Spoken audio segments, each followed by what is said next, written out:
Green green ತರ ಇದೆ. Water falls ಎಲ್ಲ ಫುಲ್ಲು ನೀರು, ತುಂಬಾ ಚೆನ್ನಾಗಿದೆ.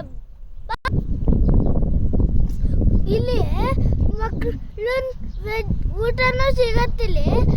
ಊಟಕ್ಕೇನು ಪ್ರಾಬ್ಲಮ್ ತಗೋಬೇಡಿ, ಮಕ್ಕಳನ್ನು ಕರ್ಕೊಂಡು ಬರ್ಬೋದು. ವೆಜಿಟೇರಿಯನ್ಸೂ ಸಿಗತ್ತಿಲ್ಲಿ. ಎಲ್ಲರೂ ಬಂದು ತಿನ್ಕೊಂಡೆಲ್ಲ ಹೋಗಿ. ಎಲ್ಲರೂ ನಿಮ್ಮ